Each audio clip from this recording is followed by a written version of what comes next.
Vous suivez Kivu Morning Post, vous avez raison. Bienvenue à l'actualité du jour. Au sommaire, à Uvira, 21 députés provinciaux d'ici de Kivu réclament la démission du gouverneur Jean-Jacques Poroussi Sadiki dans un contexte de fortes tensions politiques et institutionnelles. À Bukavu, la F123 a présenté sa nouvelle orientation axée sur la transformation agricole lors d'un atelier provincial de haut niveau consacré au développement territorial. C'est tout pour les sommaires de l'actualité du jour.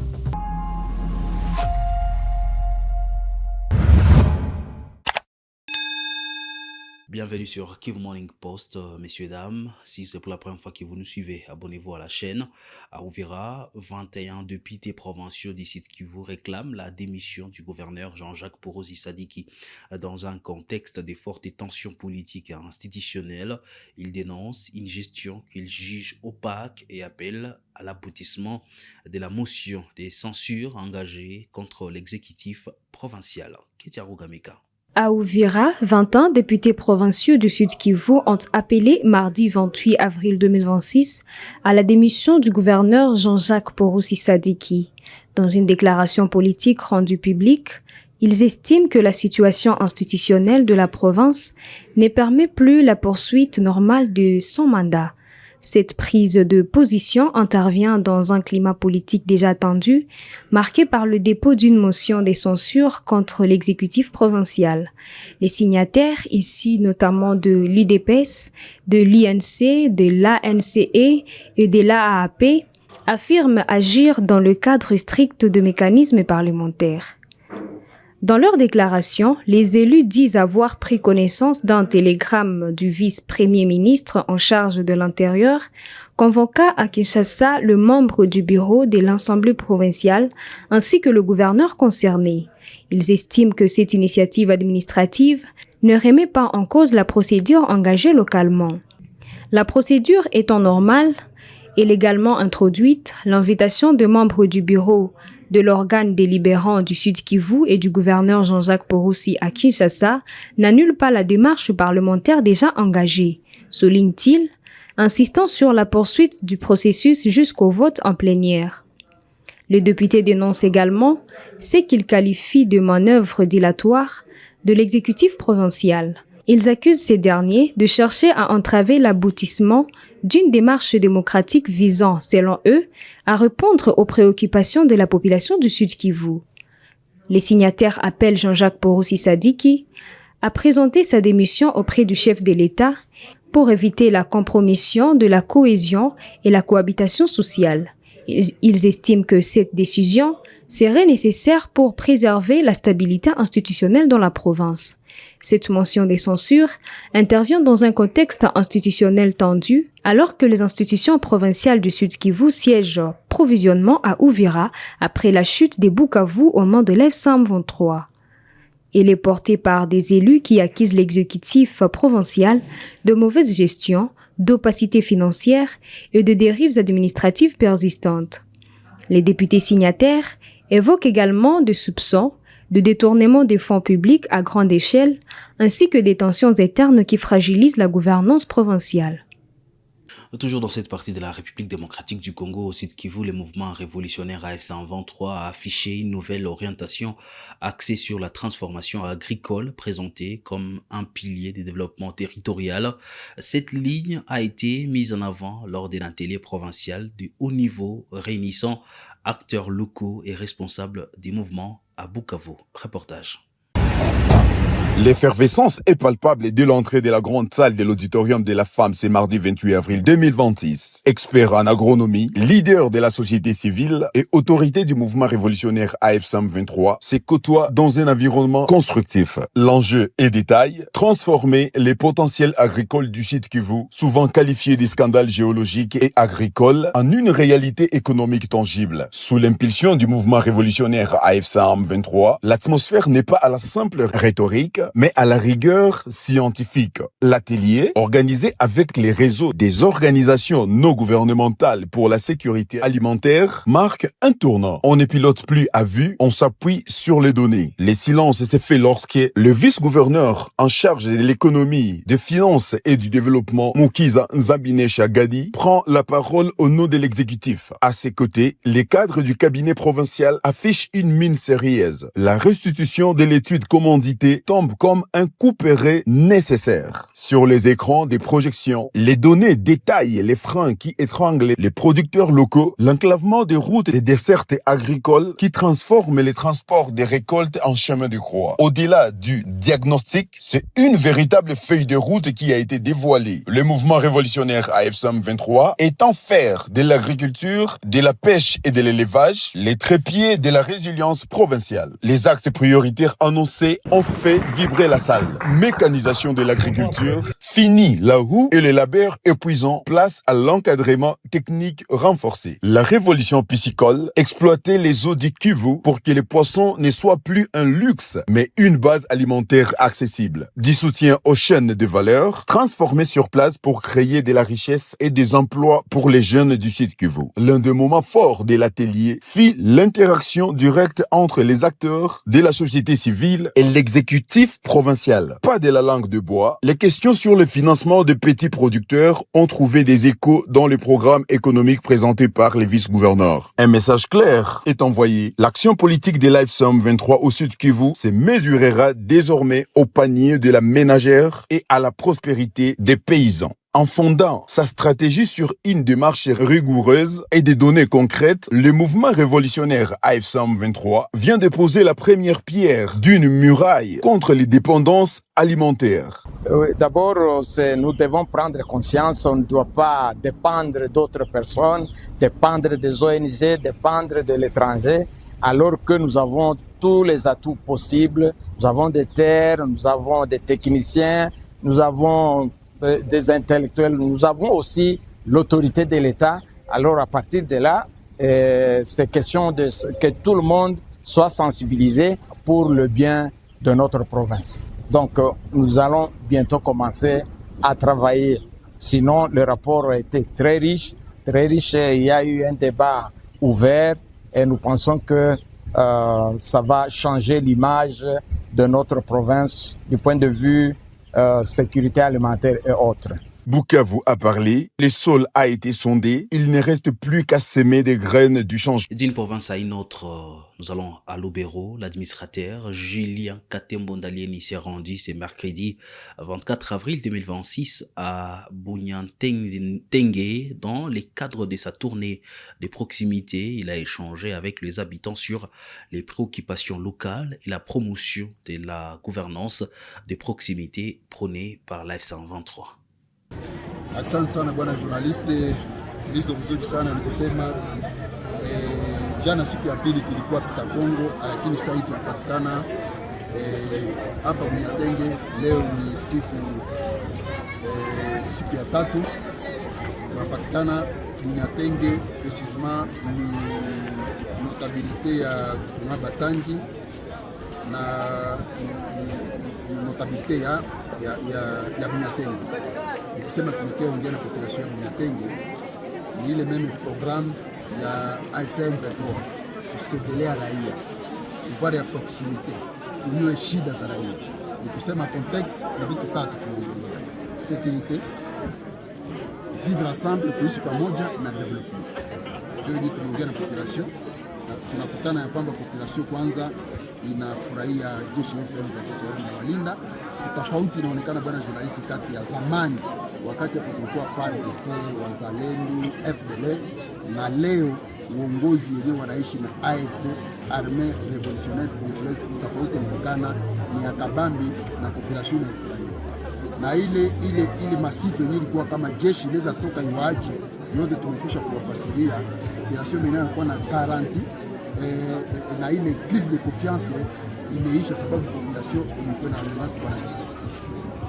Nimesikia ndani ya maulizo wanasema sana juu ya barabara, kazi za maendeleo. Monsieur l'administrateur de territoire, na namna gani kuhusu maneno ya barabara? Ni kweli bwana journalist, maneno ya barabara, hakuna maisha bila maendeleo. Wakati ukisha sekirize population, wakati population inaishi pamoja bila shida, il faut kuona programu ya maendeleo. Ndio tunasema kama sisi kwa ujumla, kwanza tutaanza kazi ya travaux communautaires yetu tunaita salon. Population ya upeke ijenge nchi, population ya upeke kupitia salon, kupitia travaux communautaires ijenge mabarabara. Lakini na sisi binafsi tuwapungie na population, sababu tukiakutana barabara ni mbaya. Kusema tutaongea na viongozi wetu gouvernement provincial inapatikana Goma siège yake, tuone kama tutasaidia population namna gani projet za development inaitwa barabara, kusudi population ifaidike na hii barabara. Kusema vitu iko na facilité ya kutosha vitu viende Kirumba, iko na facilité ya kutosha vitu hapa Bunyatenge viende Kitakongo na mwingine maeneo kwa Parlons éducation à présent. Le député Obed Simissi a saisi l'Assemblée nationale pour alerter sur les risques de boycott des examens d'État prévus le 4 mai 2026.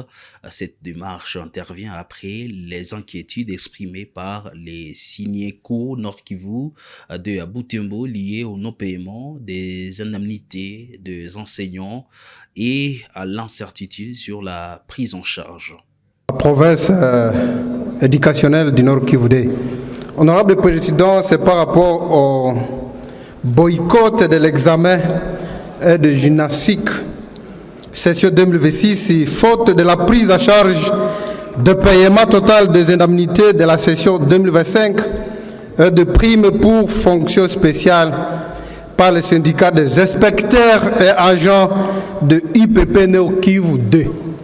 Honorable Président, face à l'octroi discriminatoire de la prime pour fonction spéciale, au non-paiement délibéré de 51% des indemnités de la session 2025 et à l'incertitude de la prise en charge de la session 2026, jusqu'à ce jour non encore concrétisé, les inspecteurs et les agents de la province éducationnelle Nord Kivu 2,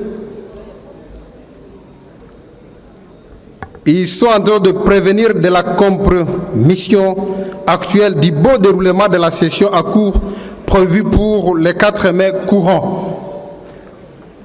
Assurément, cette session crée plutôt un malaise profond dans les chefs des intervenants lésés depuis l'année passée et entame considérablement la confiance des inspecteurs agents envers les engagements non honorés des autorités compétentes. Pour autant qu'en moins d'une semaine, aucune disposition financière effective n'a été observée. Il est évident que nous approbions une sonnette d'alarme, honorable Président. Et cette alarme s'adresse à la ministre d'État, Madame la ministre de l'Éducation.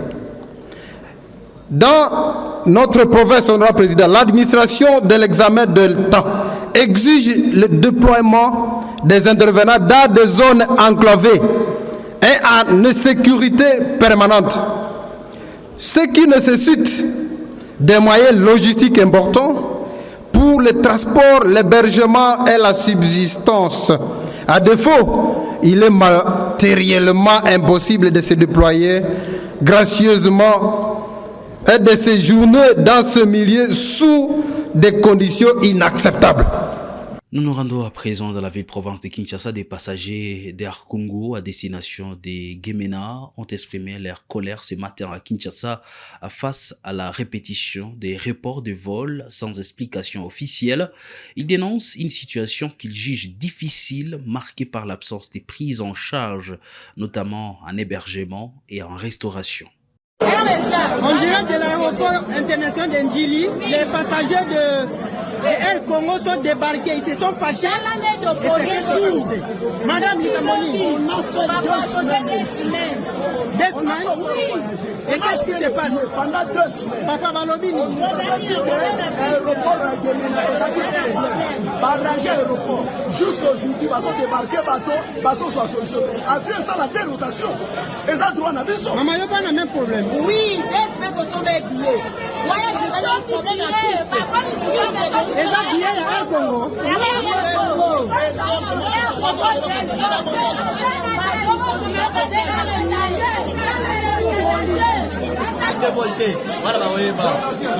Toujours dans la ville-province de Kinshasa, les médecins neuropsychiatres Dr Emmanuel Epenge alertent sur des troubles mentaux qui toucheraient 90% des habitants. Il affirme que la pression de la vie urbaine, notamment les embouteillages et les difficultés d'accès à l'eau et à l'électricité, constituent la principale cause de ces phénomènes. Il est important de pouvoir savoir qu'en ce jour, la santé mentale occupe une place centrale dans la performance des agents et mandataires de l'État. Et il est important que ce capital cérébral soit mis en avant pour voir dans quelle mesure les missions, la performance, l'efficience de l'État est au rendez-vous grâce à un cerveau qui est réfléchi, lucide, à même de prendre des décisions de qualité basées sur des jugements. Il peut y avoir plusieurs facteurs qui puissent contribuer à pouvoir augmenter la charge de stress qui peut toucher notre fonctionnement intellectuel. Lorsque nous avons des difficultés d'accès à l'eau, difficultés d'accès à l'électricité, les embouteillages, cela peut entraîner un stress important. Et un stress important qui n'est pas bien géré, à la longue, peut entraîner de difficultés dans le fonctionnement intellectuel et particulièrement dans la mémoire, qui peut être touchée et faire qu'avec le temps, ne prenons pas des décisions adéquates en fonction des différentes informations et situations complexes dans lesquelles nous pouvons être confrontés. Avez-vous des statistiques? Combien de personnes ont des problèmes de santé mentale, principalement ici à Kinshasa? Certaines études nous parlent déjà de près de 90% des personnes qui peuvent présenter un problème de santé mentale dans la population quinoise. Il est important de se faire dépister parce qu'une personne qui présente un trouble mental n'est pas toujours conscient que ses agissements, son comportement est lié au fait qu'il présente un trouble de santé mentale. Et lorsqu'il est dépisté, le professionnel de santé, particulièrement le médecin psychiatre, peut maintenant identifier quelles mesures mettre en place. Ça peut être des mesures non médicamenteuses à travers des conseils, et aussi pour certains cas qui sont assez sévères, on peut donner des médicaments. Docteur, à quel moment faut-il s'inquiéter? Lorsqu'une personne a un problème de santé mentale, il est important que son entourage soit à même de pouvoir le reconnaître. Parce que, monsieur le journaliste, il peut arriver que vous avez un trouble de santé mentale, mais vous ne vous rendez pas compte de cela. C'est ainsi, une personne qui a un trouble de santé mentale, comment vous allez les remarquer? C'est lorsqu'il devient déjà un problème pour lui-même et pour toutes les personnes qui l'entourent. Par exemple, vous remarquez qu'une personne qui avait cette tendance à être très joviale, calme, mais depuis un certain temps, il est très irritable. Il se fâche pour rien. Ou bien il a tendance à rester seul dans son coin, à s'isoler. Le ministre de l'Emploi et Travail, Ferdinand Massamba, a ordonné l'ouverture d'une enquête après les dénonciations de mauvais traitements et d'harcèlement au sein de l'entreprise GESA. Les travailleuses Mwamba Bissika Bibi a été reçue mardi à Kinshasa à la suite de la diffusion d'une vidéo devenue virale sur les sujets. J'avais un problème privé avec une collègue qui avait diffamé contre moi. Oui. La même fille m'a remplacée dans l'autre département là où j'étais. C'est elle qui était venue, mais après j'ai découvert qu'il y avait quelque chose monté contre moi. Quand je l'ai su, j'ai porté plainte. Oui. Et les invitations sont parvenues à la société. Ils ont même comparu. Mais le jour de la confrontation, c'est le jour que la dame est allée chez le boss lui dire qu'elle a été interpellée au parquet. Et le boss est venu me voir pour me dire, il me donne deux possibilités, ou je retire la plainte ou je démissionne. Je me suis dit, je suis quand même une femme, je n'ai que le travail, je n'ai que Dieu, mes enfants et le travail parce que je suis une maman célibataire. Et c'est l'idée venue de faire la vidéo, comme j'avais déjà dénoncé le fait de mauvais traitements. Et tu avais écrit officiellement? Oui. Tu avais saisi quel service? Genre et famille, ministère du Travail. La lettre était adressée à qui? En fait, j'avais dénoncé à l'employeur et j'avais mis tous les ministères en copie. Oui. Ah, c'est pas une lettre qui a été adressée à un ministère. Non, non. Ok. Et jusque-là, l'employeur ne vous a pas... Non. Et qu'est-ce que vous voulez qu'on fasse? Vous voulez être établi dans quel droit? Je n'arriverai plus à continuer parce que j'ai la peur et que parce que j'ai mes enfants là. Chez nous, quand tu as un problème, quand tu as un problème, on licencie même les enfants. Est-ce qu'on t'avait payé des comptes finaux? Non, non. Ils ont juste suspendu. Ils m'ont juste suspendu depuis. Tu as fait combien de temps là-bas comme agent? 14 ans. 14 ans? Oui. Ah, ok. Merci. Je pense que nous, comme ministère de l'Emploi et du Travail, moi, je vais instruire juste les services de l'inspection du travail. Merci, ministre. Merci. Alors, on va vous orienter là-bas pour qu'on puisse établir une enquête avec l'employeur. Merci. Voir combien de jours, combien d'années que vous avez presté là-bas. Merci. Et aussi vous remettre dans vos droits. Merci. On ne veut pas voir quelqu'un qui a travaillé, après travail, il devient nul. Merci. Non, c'est-à-dire quelqu'un qui a travaillé, après travail, il peut investir dans autre chose. Pour c'est un peu de subvenir aux besoins des enfants et de la famille. Merci, madame. Merci, monsieur le ministre. D'accord. Et c'est la fin, mesdames et messieurs, de l'actualité du jour sur Kivu Morning Post pour ce 29 avril 2026. Merci à vous de l'avoir suivi.